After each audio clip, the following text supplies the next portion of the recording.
So the next stretch of road here, the precinct is at the end of it, or was at the end of it. I actually haven't seen this footage, so I don't know what it actually took. The precinct should be on the other side of this Quonset, or used to be. So this that area right there, that vacant lot. Yeah. All right. This used to be it right here. This is what the rioters burned down, and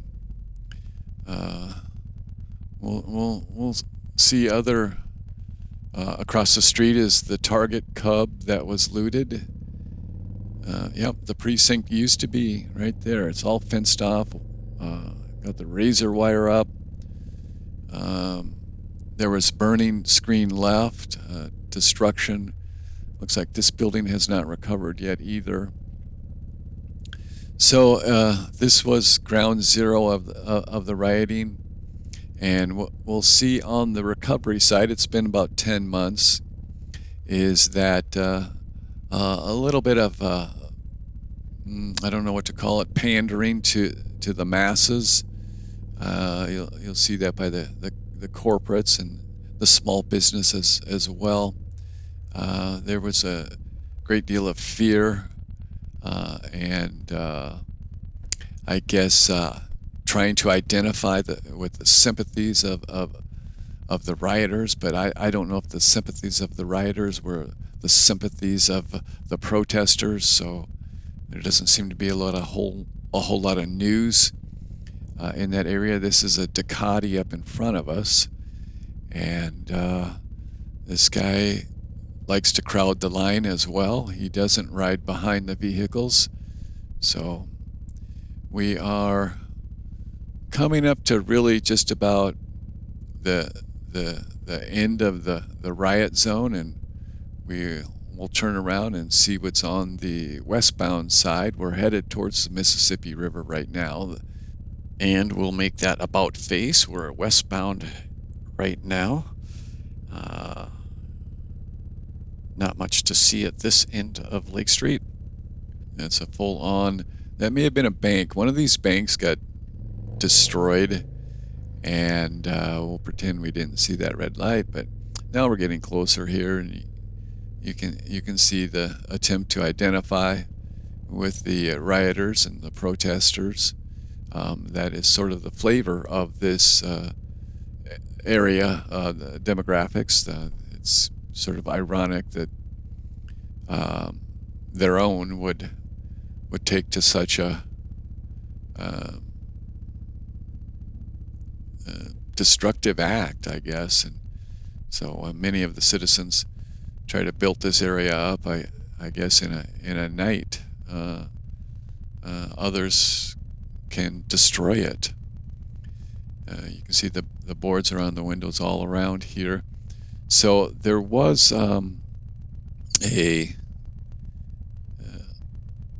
housing development that was being framed up the night of the first riot that was totally burnt down, and across the street from it, like a warehouse type that was burnt down. There's a bar, the Schooner Bar, that somebody had put their life savings into, and it was destroyed.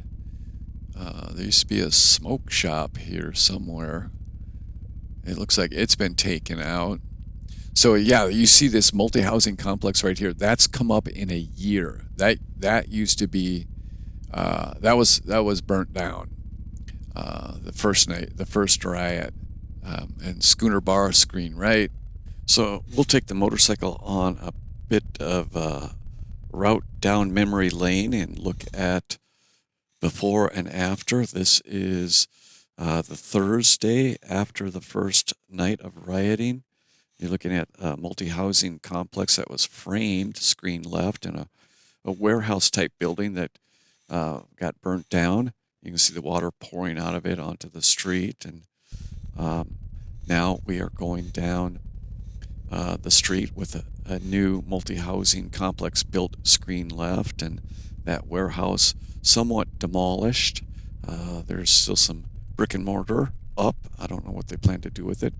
From this corner, you can see the arson damage right here.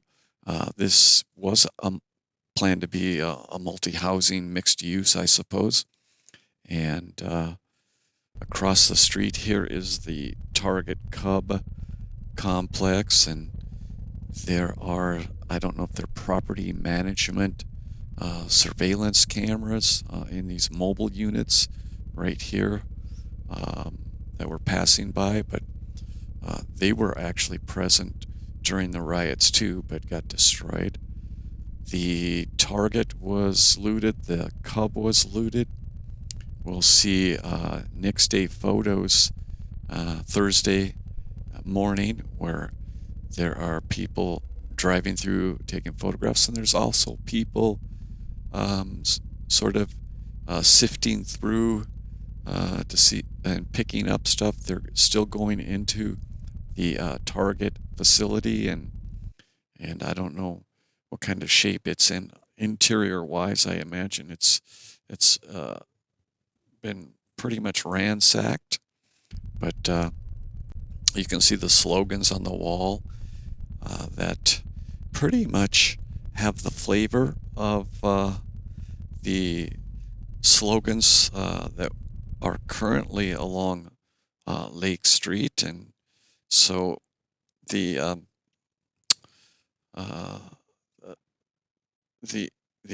and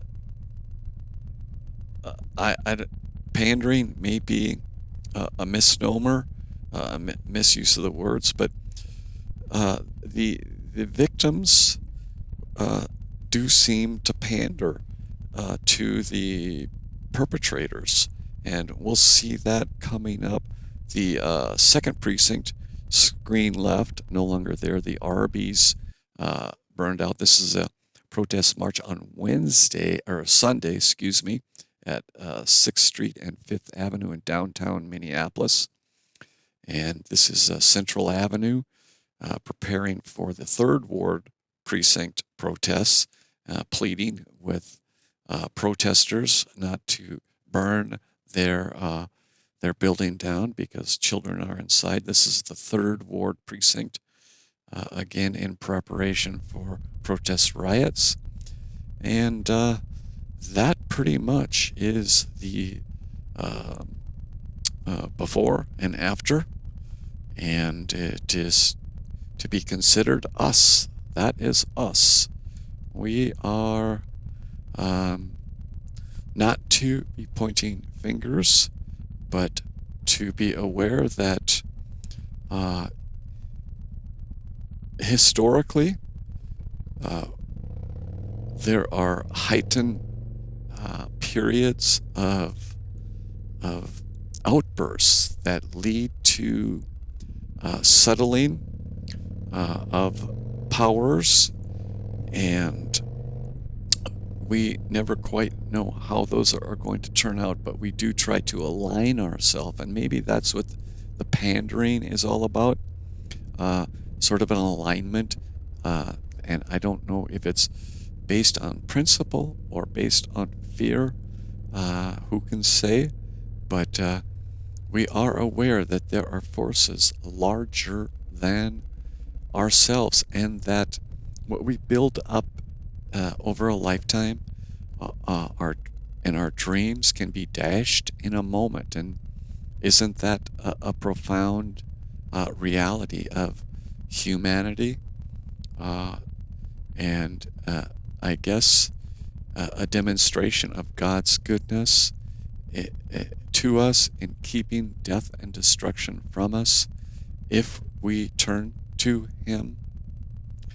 So in this video series, we've talked about love, and you can't set out to love because God is love. It comes from God, and it is a moment. It is existential. God lives in the moment, and because God is all around us, in the sunshine, in the clouds, in the sky, in the air we breathe, in the endoplasmic reticulum inside our blood cells. God is everywhere. Our synapses in our brain, God is everywhere. He's all-knowing. He's omnipotent and omnipresent. And so you can't set out to do that because you're not in charge of the future. You're in charge of the present. And so we've also talked about target fixation.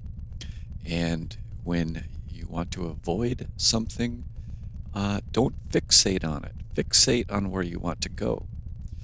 And we've talked about alignments and how the church has used religion to align itself with God, but in doing that, they've pandered. They've pandered to the other alternatives to align to, and there's become this blending. And now we are in a season of realignment because the church, through religion, got misaligned. So here's the good news. You are the church. You live in the moment. God is with you. Become the church that God calls you to be. And target fixate on God. And you will find love. You will know it. You will experience it. And once you experience it, lock it in your memory banks. This is love. This is God. This is goodness. And if stuff gets in the way, like this car coming up here, you'll be able to see it coming and slow down. Let the car in. You're still on track. And you're also on a nimble and quick vehicle, and now have taken care of the issue of the distracted driver, and you're on your way home, and home you will go. So do not be fearful, and keep seeking out your Father's message, will, through the Holy Spirit. Keep looking into that. Keep pressing into that. Abandon all cover. You will have to be like Daniel, not bowing down to other gods, other alignments. When everything is telling you that it is real,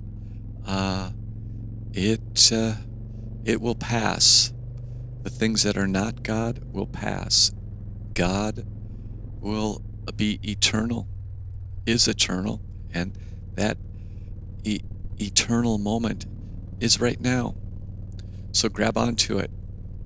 Seek out your heart's desire to have a relationship with your Father, who knows you by name, who knows your struggles, and whose immense power is at your disposal, and a way that you have never imagined power to be.